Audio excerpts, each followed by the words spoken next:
Vamos a Hechos el capítulo 12, mis amados hermanos, por favor. Hechos el capítulo 12. Y vamos a estar leyendo los versículos del 1 al 10. Hechos el capítulo 12, versículos del 1 al 10.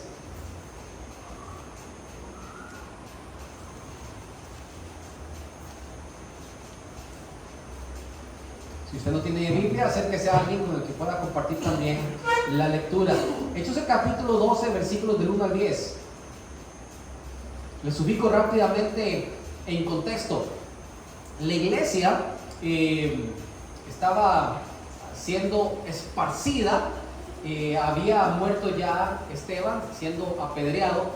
Y la iglesia comienza a ser esparcida y hay un gran número de creyentes que estaba siendo multiplicado en diferentes regiones. Uno de esos lugares era Antioquía. También el evangelio había sido ya predicado a los gentiles a través de Pedro en la casa de Cornelio, y se vivían tiempos de fiesta en Jerusalén. Herodes quiso hacer algo para ser visto públicamente y tomó a Jacobo, el hermano de Juan, uno de los tres principales dentro del grupo de los discípulos. Estaba Pedro, estaba Jacobo y su hermano Juan. Entonces él toma a Jacobo y le mata a espada, dice la palabra en los primeros versículos. Y entonces lo que hace es que toma también a Pedro. Y cuando toma a Pedro, él ve que esto trajo como mucha emoción en el pueblo judío, y de allí nos narra entonces la palabra, la historia. Dice Hechos el capítulo 12 a partir del versículo 1: en aquel mismo tiempo el rey Herodes echó mano a algunos de los de la iglesia para maltratarles, y mató a espada a Jacobo, hermano de Juan.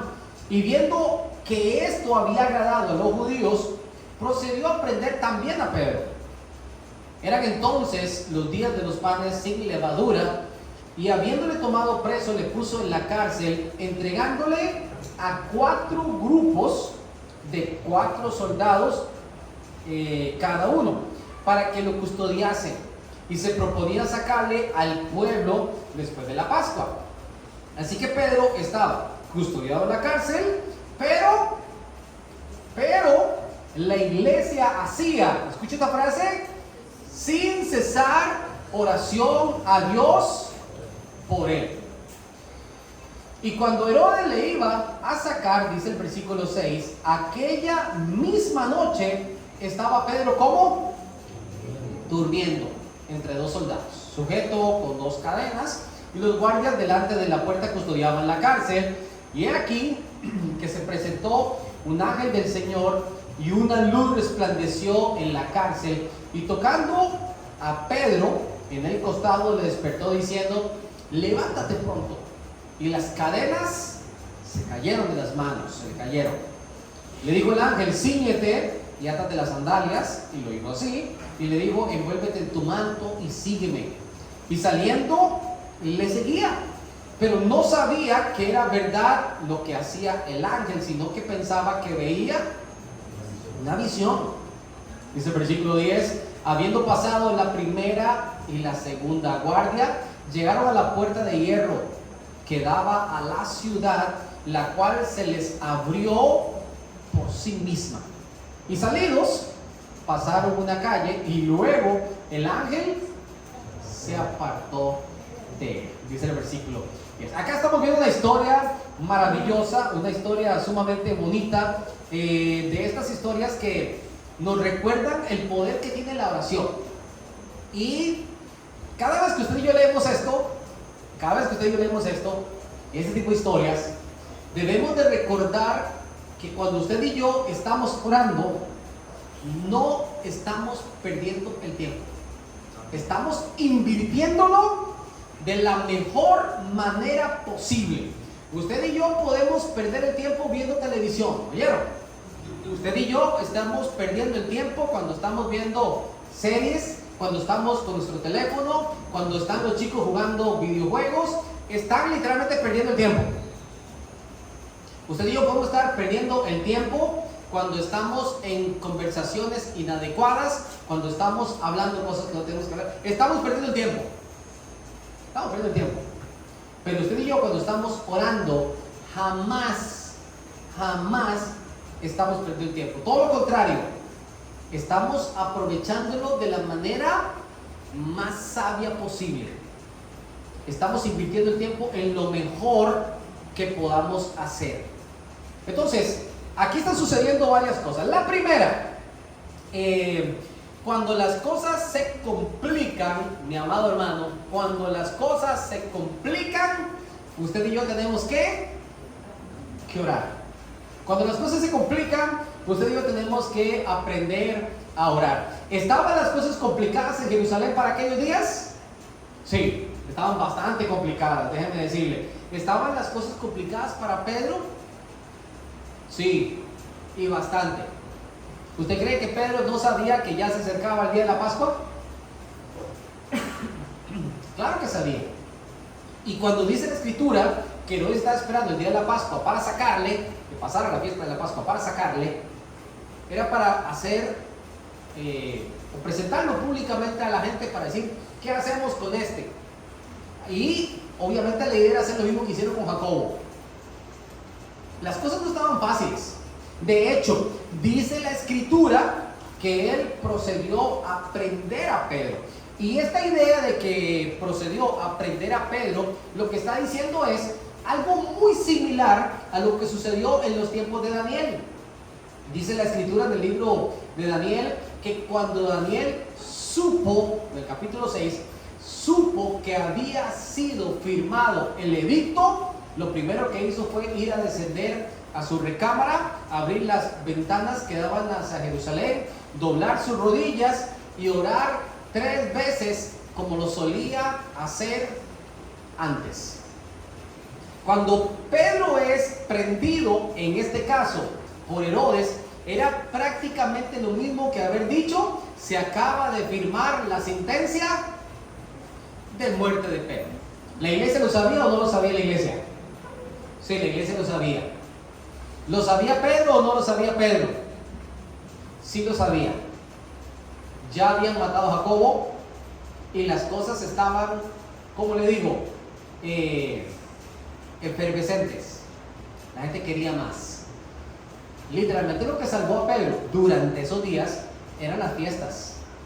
Como estaba primero pues el tiempo donde se guardaba el tiempo para la Pascua, luego venía la Pascua, luego procedía lo que eran los panes sin levadura, y todo ese tipo de fiestas eran fiestas sagradas. Sin embargo, la idea de Herodes era matarle. Curiosamente, lo mismo pasó con el Señor Jesucristo. Una vez que pasó la Pascua, entonces alborotan al pueblo para entonces sacrificarle. Cosas similares. Entonces, cuando Pedro es llevado a la cárcel, su sentencia de muerte ya estaba escrita. Por el hombre, quiero añadir esto, por el hombre. Eran los planes de Herodes. Esos eran sus planes. De hecho, dentro de sus planes él dijo, yo necesito que nada salga mal. Yo quiero que todo salga bien. Y para que no pase nada medio extraño, dice la Escritura que él entregó a 4 grupos de soldados, de 4 grupos cada uno también. ¿Recuerdan ustedes cuando el Señor resucitó que se quiso regar un rumor en Jerusalén que los discípulos habían llegado durante la madrugada y se habían robado el cuerpo? ¿Recuerdan? Esto está registrado en la Escritura. Es decir, lo que querían como regar como rumor en Jerusalén no era que el Señor había resucitado, sino que los discípulos se habían robado el cuerpo. Esa es, pues, dentro de las ideas que se le ocurrió a la gente decir con tal de negar la resurrección del Señor. Entonces Herodes dice, bueno, yo con la iglesia no me la puedo jugar. Entonces yo voy a agarrar a Pedro, lo voy a meter en la cárcel y le voy a poner 16 soldados. ¿Cuántos son? Estoy bien, son 16. ¿Lo notaron? 16 soldados. Miren, ni siquiera los más peligrosos convictos hoy en día tienen 16 soldados que lo vigilen solamente a él. En 4 guardias diferentes. Eso quiere decir, 4 guardias es que donde él estaba tenían que haber 4 soldados. La primera y la segunda guardia significa que habían 2 espacios más cubiertos por donde se podía salir, donde habían otros 4 y 4. Y todavía estaba la puerta de hierro, que era, por así decirlo, las puertas principales de la cárcel que daban hacia afuera. Ahí habían otros 4 mijitos más. ¿Qué es lo que quiere decir en este caso Herodes? Aquí nada puede salir mal. Lo custodió bien custodiado. Es decir, Herodes está diciendo, como un mensaje para la iglesia, en su momento, la primera iglesia cristiana: nadie puede sacar a Pedro de la cárcel. Ese es el mensaje que está dando Herodes. Nadie puede sacar a Pedro de la cárcel. ¿Saben qué me acuerdan esto, mis amados hermanos? No voy a preguntar cuántos han visto la película Titanic, pero la frase fue: ni Dios puede hundir este barco. Herodes, ¿qué dijo? La iglesia no va a poder. Diría un personaje aquí de Hualaca: que haga lo que quiera. No van a poder sacarlo. ¿Cierto? Bueno, y dice la escritura que se proponía a sacarle después de la Pascua. Es decir, lo tengo todo perfectamente bien calculado. Era buen político, y lo que él quería era perpetuarse en el poder y ganar favor de parte del pueblo. Eso es lo que buscaba Herodes, como buen político que era. De allí todos los gobernantes han hecho lo mismo a través de toda la historia: tratar de quedar bien con el pueblo, aunque estén haciendo cosas indebidas. Y el pueblo se los aplaude, curiosamente. Entonces, él se propuso algo en su corazón, sin consultar con la voluntad de Dios, obviamente, y sin saber que la última palabra siempre la tiene el Señor. ¿Qué es lo que dice la palabra del Señor en Proverbios 16:1? Alguien que me lo busque, por favor. Ahí aparece la cita, Proverbios 16:1. Alguien que me lea este pasaje, por favor. Del hombre son las disposiciones del corazón, mas de llevar la respuesta de la ley. Gracias, hermano. Una vez más, por favor. Del hombre son las disposiciones del corazón, mas de llevar la respuesta de la ley. Gracias. ¿Lo entendimos nosotros este pasaje?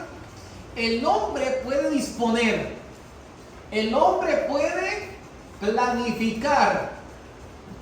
Como decía Herodes, el hombre puede proponerse cosas personales.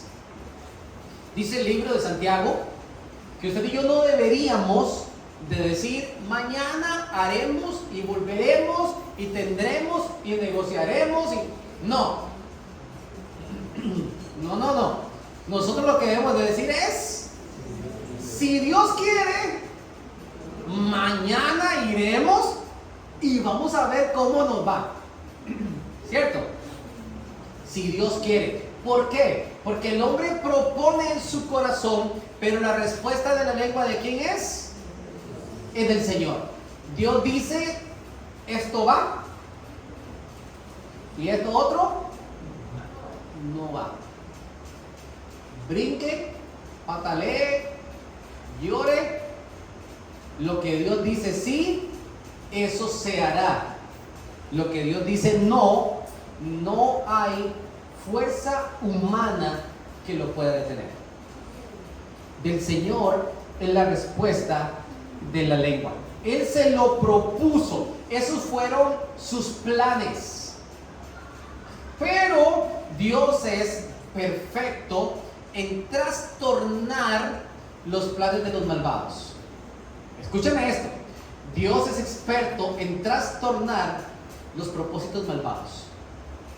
Usted y yo no deberíamos de estar defendiéndonos o de estar, no sé, como vengándonos peor o cosas como esas. Porque Dios es experto. Recuerdan que leímos en el Salmo 146, en el último versículo, que el Señor trastorna el pensamiento de los impíos. Y eso fue lo que le pasó en este caso a Herodes. El hombre puede planear, pero Dios decide lo que se ha de hacer. Y no contaba con lo que dice la palabra del Señor en el versículo 5. ¿Qué dice el versículo 5? Un versículo muy pequeño. Así que Pedro estaba como custodiado en la cárcel. Y este pero, miren, la palabra pero es una palabra chiquitica que tiene mucho significado. Hay gente que viene a usted y le va a decir: oye hermano, yo quería decirle, usted me cae muy bien, usted es muy buena gente, yo.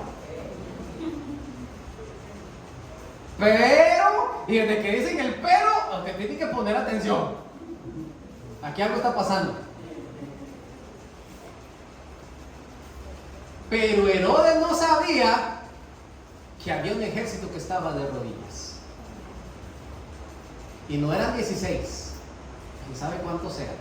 ¿Recuerdan ustedes la historia del carcelero de Filipos? Dice la escritura que había un carcelero para todos los presos. Y aquellos que había que custodiar con mayor cuidado, en este caso, los más peligrosos terroristas del momento, Pablo y Silas, ¿verdad? Los más malvados y buscados, que estaban en el calabozo, atados de manos y de pies.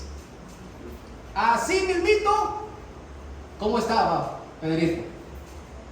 Atado de manos y pies. Pero yo creo que usted ve algunas cosas allí. Yo voy a tratar de mantenerme en línea, pero es que hay cosas que tengo que ir saliendo. Dice la escritura, versículo 6, y cuando Herodes le iba a sacar aquella misma noche, Pedro, ¿qué es lo que estaba haciendo en medio de los soldados?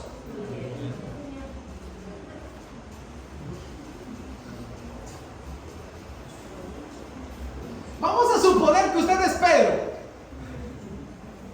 Usted está metido en un calabozo, en medio de dos soldados, uno a cada lado suyo, y dos que están parados en la puerta al frente. Y usted sabe que al otro lado de la puerta hay 4 más. Y después viene otra puerta y hay otros 4. Y usted sabe que en la última hay otros 4. Y usted sabe que cuando amanezca, y no es una canción romántica, mi amado hermano, ¿verdad? Pero cuando amanezca, usted sabe que le va a jugar el número.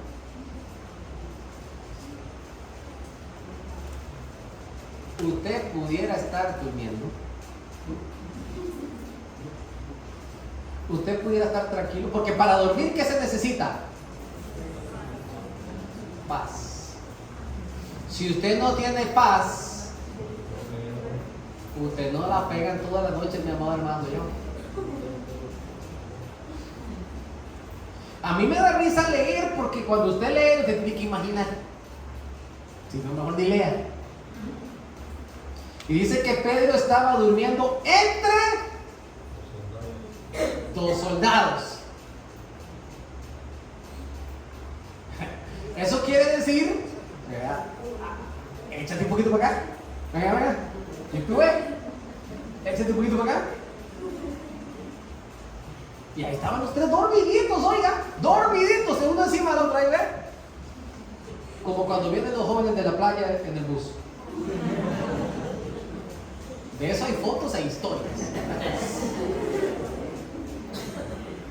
Todos los chicos uno encima del otro ahí con la boca abierta. A mí me pasó una vez, mis amados hermanos, se las voy a contar rapidito, no debería, pero se las voy a contar rapidito. Era un 25 de diciembre. 25 de diciembre, ¿verdad? 1998. Era un domingo. Fue el día que conocí Hualaca. Ese día venía de Los Santos para acá. El bus me dejó en Divisa y en Divisa tenía que esperar que pasara el bus de Panamá. Yo salí de la casa perfectamente a las 5:30 de la mañana, cuando estaba en Macaracas, en Llano de Piedra de Macaracas de Los Santos. Allá estaba yo metido. Y la orden era que tenía que salir para acá, para un pueblo que se llamaba Hualaca, que yo ni idea en mi vida jamás en algún mapa había registrado. Solo sé que tenía que llegar acá. Entonces el bus me dejó en Divisa y lo único que me dijo el busero cuando me bajé, porque usted sabe que como yo no era un niño intenso, yo me senté atrás del chofer.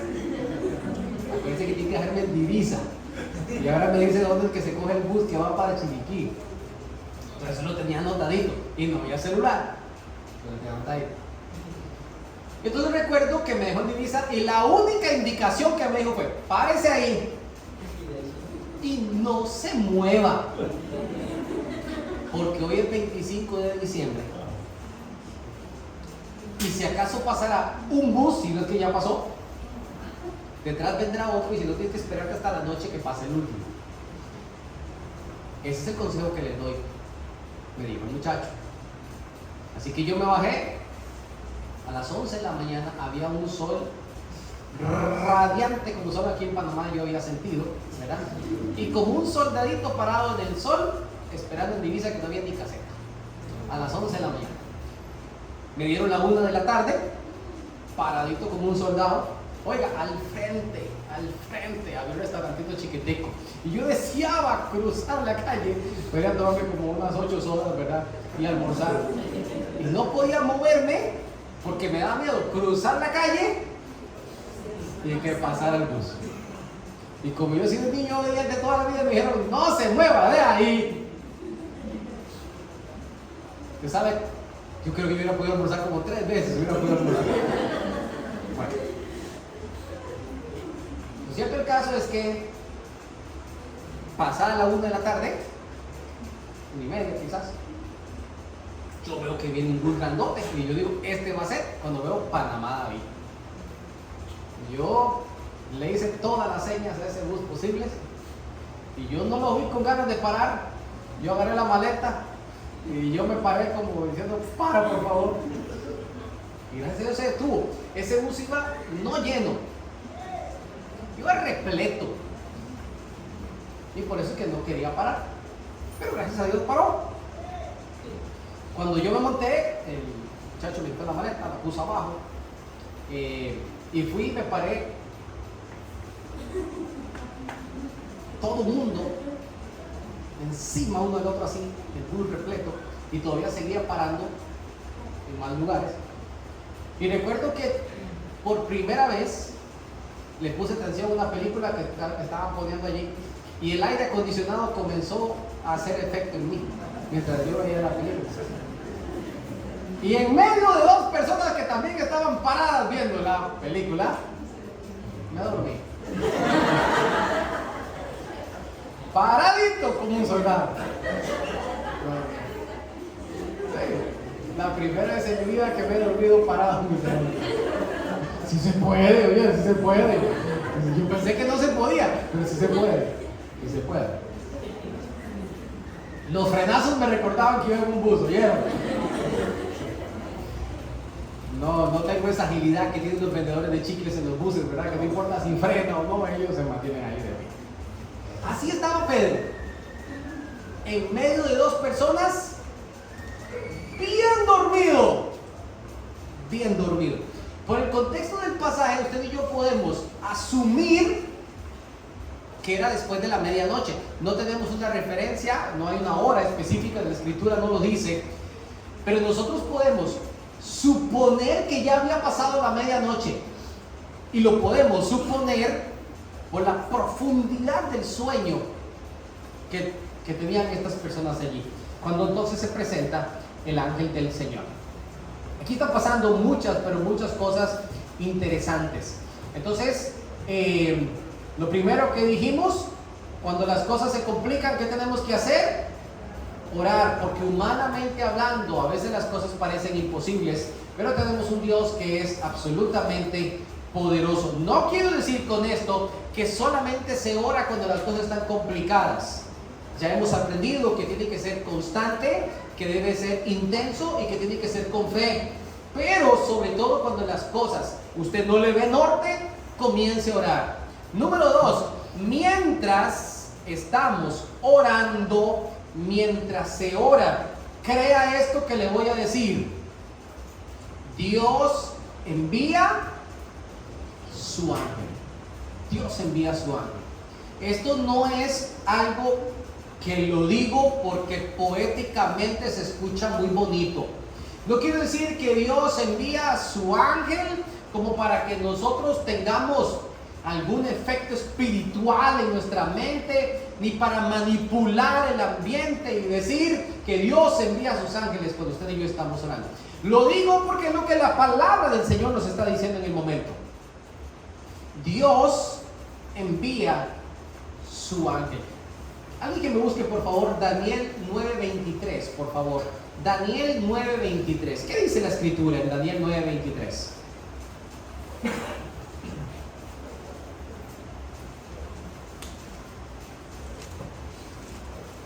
Al principio de tu juego fue dada la orden, y yo he venido para enseñar gráficos. Tú eres muy amable, ¿entiendes?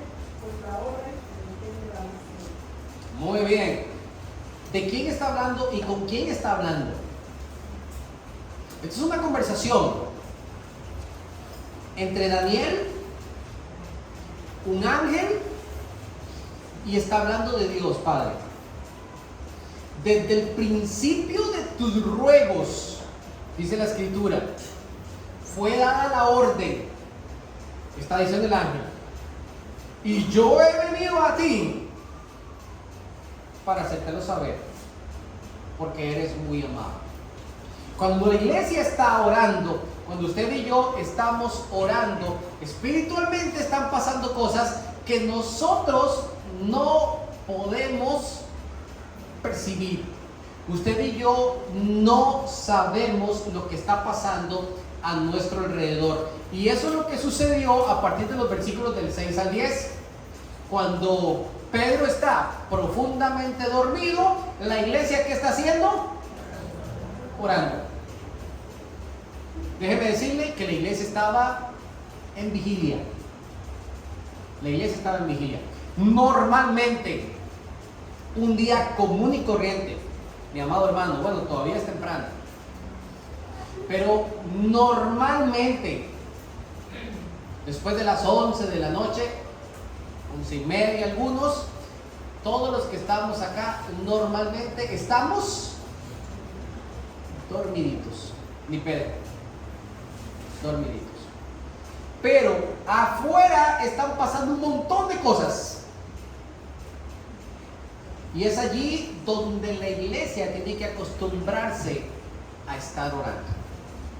Y la iglesia en Jerusalén estaba orando fuertemente. Y vamos a leer rápidamente los versículos del 7 al 10. He aquí que se presentó un ángel del Señor y una luz resplandeció en la cárcel. Y tocando a Pedro en el costado le despertó diciendo: levántate pronto. Y las cadenas se le cayeron de las manos. Le dijo el ángel: cíñete y átate las sandalias. Y lo hizo así. Y le dijo: envuélvete en tu manto y sígueme. Y saliendo le seguía, pero no sabía que era verdad lo que hacía el ángel, sino que pensaba que era una visión. Habiendo pasado la primera y la segunda guardia, llegaron a la puerta de hierro que daba a la ciudad, la cual se desabrió por sí misma. Y salidos pasaron una calle. Y luego el ángel se apartó de él. Miren, mis amados hermanos, todo esto está pasando mientras la iglesia está orando. Les pregunto, ¿se daba cuenta la iglesia de lo que estaba pasando en la cárcel? ¿Sí o no? No. Ellos no tenían ni idea de lo que estaba pasando en la cárcel. Ellos solamente sabían que no podían dejar de estar orando por Pedro. Porque en el momento en que dejó de orar por Pedro, no sabemos qué pasa mañana. Se lo habían propuesto: oraremos toda la noche hasta que Dios nos responda. Ese era el clamor de la iglesia. Mientras la iglesia está orando, sin saber ellos nada, Dios envía a su ángel y pasan algunas cositas aquí bien interesantes. La primera, se llena de luz la cárcel. ¿Lo notaron? Se llena de luz la cárcel. Esto es lo primero que sucede. Mis amados hermanos, ¿cómo puede ser una cárcel? en los tiempos bíblicos, no le estoy hablando de ahora. Ese lugar tiene que ser oscuro, húmedo, frío, con una pesadez espiritual terrible. Quién sabe cuánta gente había muerto en ese mismo lugar. Pero en ese momento la cárcel se llena de luz. Cuando usted y yo estamos orando, cuando estamos clamando al Señor, cuando no sabemos qué va a pasar, incluso cuando dudamos de lo que ha de pasar el día de mañana, el Señor envía su ángel. Y lo primero que hace es que llena de luz el lugar, llena de claridad el lugar, nos da una nueva forma de ver las cosas. Todo aquello que estaba borroso, todo aquello que nos daba temor, comienza a cambiar. Número 1, entonces llena de luz la cárcel. Número 2, despierta, y además de despertar, levanta a Pedro. ¿Lo notaron? Lo primero que hace es que lo despierta. Pedrito dice que le toca el costado. Y Pedro, despiértate. Y él ve ese lugar iluminado. Imagínense que usted está profundamente dormido en la madrugada, y de un momento a otro alguien te despierta desconocido. Y lo peor es que te despiertas en ese trance donde todavía no te acuerdas ni tú mismo quién eres, ni mucho menos qué haces ahí. Y mientras está en ese proceso, él ve a alguien que lo despierta y le dice: levántate, levántate. Dice la escritura que Pedro se levanta. Cuando le dice levántate, sucede algo maravilloso que todavía no tenemos una explicación de qué pasó allí. Dice la escritura, se le cayeron las cadenas. Mis amados hermanos, esas no eran unas cadenitas, ¿oyó? Eso no eran cadenas, eso eran cepos. Eran cadenas gruesas, pesadas, ajustadas. Ellos no hacían fuerza con eso porque maltrataban sus propias manos y querían hacer fuerza contra eso. Normalmente lo que hacían es que se daban lo más quietos posibles por el dolor que eso mismo les traía a ellos, a pesar que eran sumamente pesadas. Pero dice la escritura que de un momento a otro se caen. Y yo le voy a decir una cosa a usted, y usted me va a decir si tengo o no tengo razón. La única forma que las cadenas se caigan es que o las cadenas cambien de estado o que las manos de Pedro cambien de estado. ¿Estoy o no estoy en lo correcto? Porque no existe una forma material en que las cadenas por sí mismas hubieran caído. Ustedes no saben el montón de cadenas que yo he visto en el suelo por una iglesia orada. Porque hay mucha gente que ha vivido una esclavitud terrible toda su vida, pero cuando la iglesia comenzó a orar, las cadenas se cayeron de manera milagrosa y sobrenatural. Yo no sé si Pedro en ese momento, su cuerpo, su piel habrá cambiado de esencia y simplemente hubieran caído, o no sé si fueron las cadenas. Lo que sí es que Pedro estaba pasando por un momento en el que ni siquiera le entendía qué es lo que estaba pasando. Y Pedro era un hombre acostumbrado a ver cosas sobrenaturales. Pedro no era como usted ni como yo. Acuérdense que Pedro estuvo en la transfiguración de Jesucristo, allá en lo alto del monte. Pedro, entre dormido y despierto, ve al Señor transfigurarse y tiene al lado a Moisés y a Elías. Moisés tenía más de 1500 años de que había muerto, y Elías tenía que tener más de 800. Y acuérdense que estamos hablando en una época antes de Facebook. cómo los conoció. Y Pedro mismo dijo, bueno sería, Señor, que hagamos 3 enramadas, una para ti, una para Moisés y otra para Elías. ¿Quién le dijo a Pedro que ese era Elías? ¿Quién le dijo que ese era Moisés?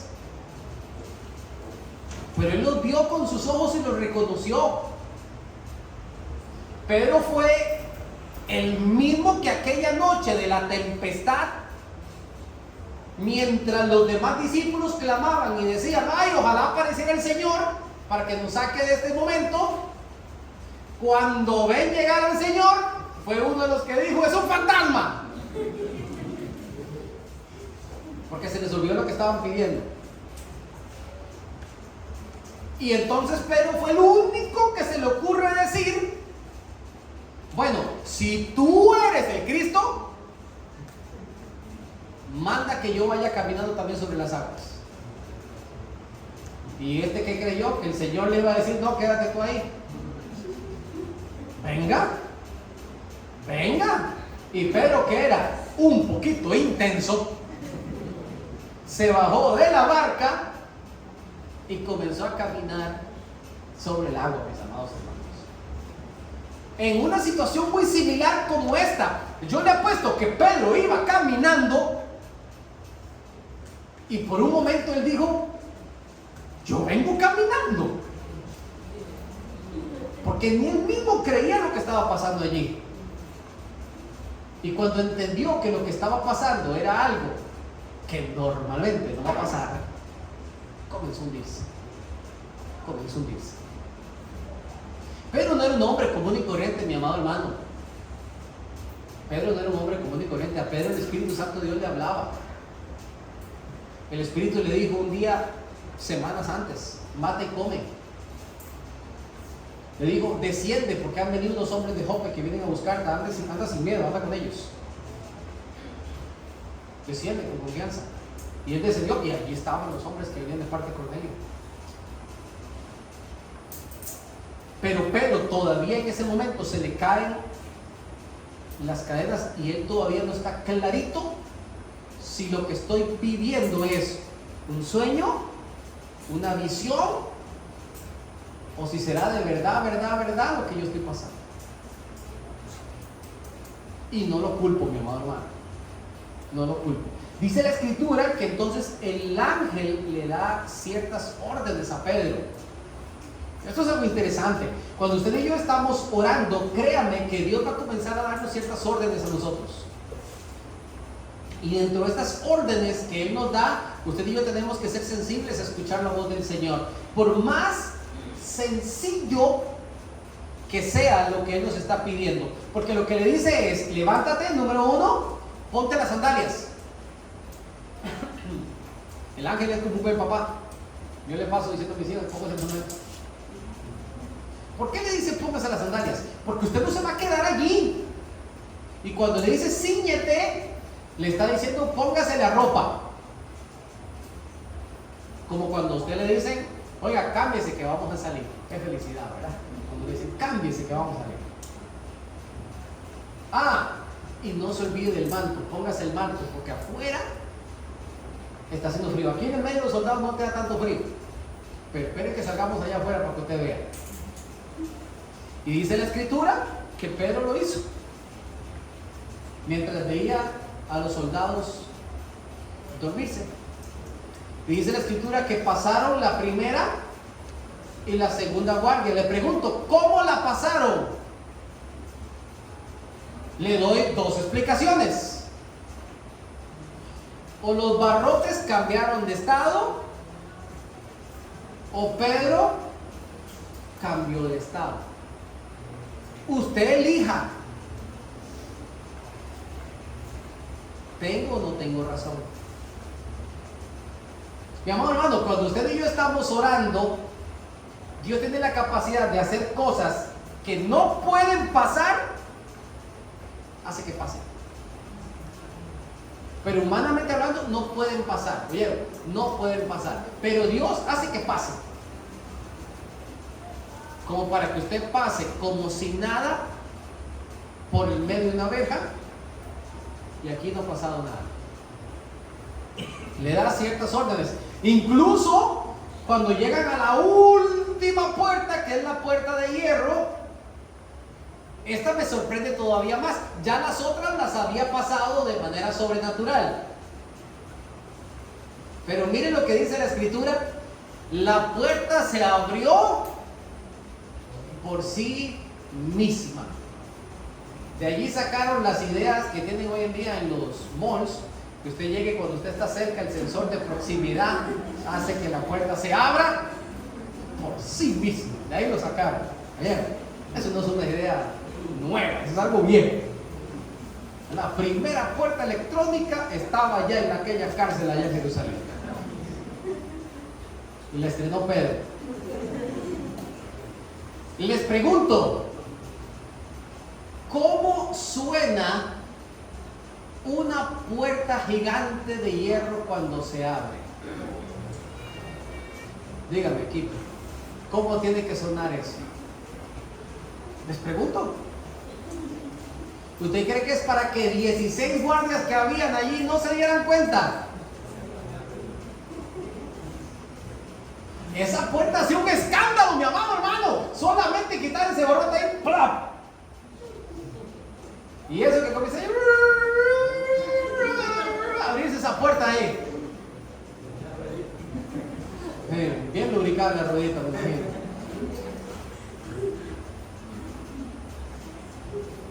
Hasta la puerta del garaje. Mis hijas me avisan cuando viene alguien, papi, llegó alguien. ¿Escucha la puerta del garaje? Sí. Y dice la escritura que pasaron todavía a la siguiente calle. Cuando estaban afuera, que Pedro ya estamos aquí afuera. Pasaron a la siguiente calle y el ángel dijo, bueno, hermanito, aquí llegó mi libro. Desaparece. Cuando desaparece el ángel, que Pedro se ve con las sandalias puestas, con la ropa puesta, con el abrigo puesto, y en media calle, solito, él dice, oiga, era de verdad todo lo que estaba pasando. Y él se acuerda que hay una iglesia que está orando por él. De eso es lo que se acuerda. Y cuando él está allá, dice, yo ahora por donde agarro, aquí en media calle, en la noche, yo me voy para una casa donde yo sé que allá están orando. Vaya conmigo para que vea que no es mentira. A partir del versículo 10 en adelante. Dice la escritura en el versículo 11, entonces Pedro, volviendo en sí, y aquí yo voy a parar aún un poquito, porque para mí lo milagroso terminó en ese momento. ¿Se acuerda que le dije que alguien tenía que haber cambiado de estado? Para mí lo milagroso terminó allí. Él volvió en sí. Así como cuando caminó sobre las aguas y volvió en sí y se dijo a sí mismo, ¿qué estoy haciendo? Y entonces comenzó a hundirse. Mi amado hermano, ojalá usted y yo nunca volviéramos en sí y viviésemos solamente por fe. Qué bonito sería eso. Qué bonito que nosotros experimentáramos el poder de Dios sin estar cuestionando si pasa o no pasa, que por qué pasa y que por qué no pasa. Qué hermoso sería eso. Pero dice la escritura en el versículo 11, entonces Pedro volvió en sí y dijo, ahora entiendo verdaderamente que el Señor ha enviado su ángel. Oiga, qué difícil que es para nosotros entender que Dios tiene poder. Qué difícil eso. El mismo Pedro tiene que verse en la calle, afuera, sanito, ¿sí? Porque tiene que estar diciendo, oiga, no me morí, estoy vivo. Para poder entender, no, es que de verdad fue Dios. De verdad fue Dios. Dice que ha enviado su ángel y me ha librado de la mano de Herodes y de todo el pueblo, de lo que los judíos esperaban.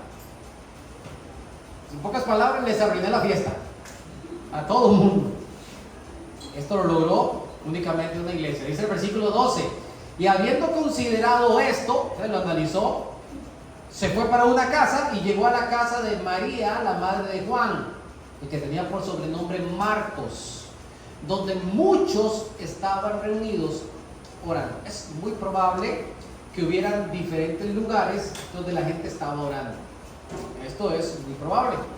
Uno de los lugares donde Dios mismo movió a Pedro a ir fue a la casa de esta mujer que se llamó María, la mamá de Juan Marcos. Juan Marcos fue quien un poco más adelante hizo su primer viaje misionero, en este caso con Pablo y con Bernabé y con Pablo. Entonces, dice la escritura que él decide irse para allá. Y cuando llegó, dice el versículo 13, cuando llamó Pedro a la puerta del patio, salió a escuchar a una muchacha llamada Rode, la cual, cuando reconoció la voz de Pedro, de gozo, no abrió la puerta, sino que salió corriendo para adentro y dio la nueva de que Pedro estaba a la puerta. Y ellos le dijeron: Rode, la loca. Pero ella aseguraba que era así. No, sí es verdad. Entonces ellos decían: es su ángel. Es difícil.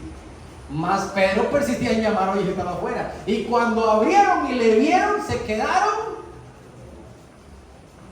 atónitos, oiga esa palabra. Qué bonito esto que está pasando aquí, mis amados hermanos. Pero por primera vez decide entonces ir a sus hermanos que estuvieron orando por él. Y gracias a Dios por los hermanos que estuvieron orando por él. Y dice la escritura que cuando Pedro llega a ese lugar, encuentra a la gente haciendo lo que él deseaba que estuvieran haciendo, orando. Y él comienza a tocar y él llama. Esta chica Rode, posiblemente una muy joven, sale a ver quién está llamando.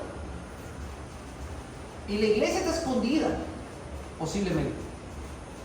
Y cuando escucha la voz de Pedro, se emociona a tal punto que se va corriendo para adentro y dice la gente: hermanos, Pedro está allá afuera. Era una emoción que cargaba por dentro. Y la gente le dice: ay, joder, ¿cómo se te ocurre, mujer? Está bien dañadita, ¿verdad? ¿Cómo se te ocurre decir que es Pedro? ¿No sabes que Pedro está en la cárcel? ¿No sabes que hay 16 guardias? Yo quiero saber qué era lo que la iglesia estaba orando entonces. Señor, por favor, saca a Pedro de la cárcel, Señor. Yo no sé si era eso lo que pedía. Ay, Señor, que no lo maten. No sé. Pero humanamente hablando, era imposible que Pedro apareciera solito y de la nada, saludable, a tocar la puerta donde estaban ellos orando. Cuando nosotros estamos orando, Dios hace cosas sorprendentes. Miren esto que les pongo por aquí. Ni Pedro ni la iglesia comprendían el poder de la oración. Ni Pedro mismo entendía el poder de la oración. Tuvo que verse en la calle para poder entender que en verdad estaba en la iglesia orando por él. Y cuando entonces está afuera, es que él dice: ay, verdaderamente fue el Señor. Ni la iglesia tampoco comprendía el poder de la oración, porque cuando vieron la respuesta a su propia oración, ahora no lo creemos. Porque el poder de la oración es tan grande que a veces no lo podemos comprender. Incluso era más creíble suponer que lo que se apareció afuera no era Pedro, era el fantasma de Pedro. Era más creíble decir: lo que pasa es que Pedro se murió. Ya mataron a Pedro y el que está afuera es su ángel que viene a decir, miren, ya mejor ni sigan orando. Ya se murió. Yo me estoy suponiendo que eso es lo que ellos creían cuando decían, no, el que está afuera es el fantasma. No puede ser Pedro. Es mejor su ángel. Suponemos que es su ángel.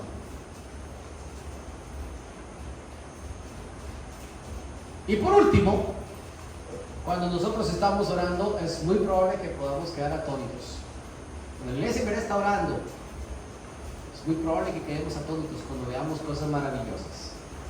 Así como quedó esa gente estupefacta, que no sabía ni qué decir ni qué hacer. Se quedaron viendo. Dice la escritura que Pedro tuvo que hacerle señales con la mano para que se callaran. ¿Lo vieron? ¿Vieron conmigo?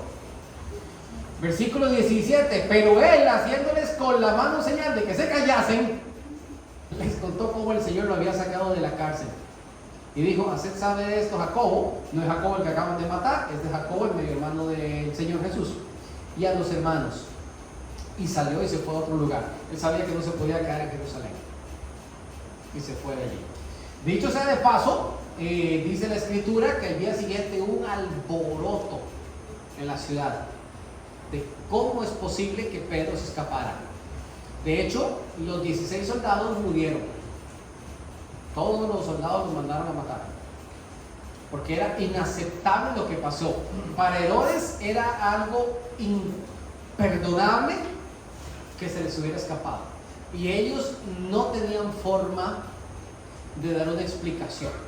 Si alguno de los que habían estado durmiendo con Pedro se despertaron, lo único que pudieron decir es, nosotros quedamos en shock, porque había una luz que resplandecía en toda la cárcel y nosotros vimos esas cadenas caerse, y esta gente traspasó las verjas de la cárcel como si nada. Y hasta hoy podemos hablar porque quedamos atónitos también. Si alguno hubiera podido ver algo, eso es lo único que pudieran decir. A lo que Herodes diría, a mí no me vengan con cuentos. Y los mandaron a matar a todos. Hermano, usted y yo muchas veces menospreciamos el poder de la oración. Algunas veces nosotros no tenemos ni idea del alcance que tiene la oración.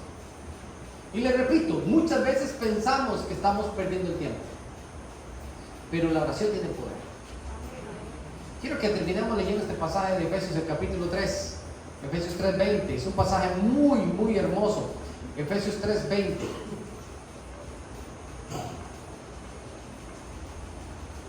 Dice la escritura, y aquel que es como poderoso para hacer ¿cuántas cosas? Todas. Y las hace mucho más abundantemente de lo que pedimos o entendemos, según el poder que actúa en nosotros. ¿Sabe usted cuál es el poder que actúa en nosotros? Es el poder del Espíritu Santo de Dios a través de la oración.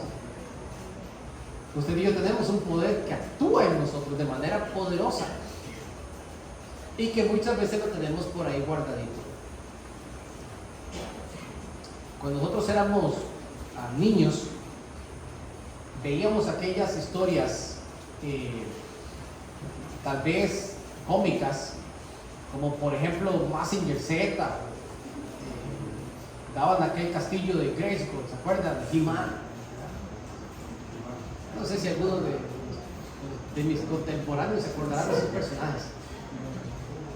Hoy en día existen otros personajes por allí, no son tan poderosos. Luego salieron estos programas chinitos, ¿verdad?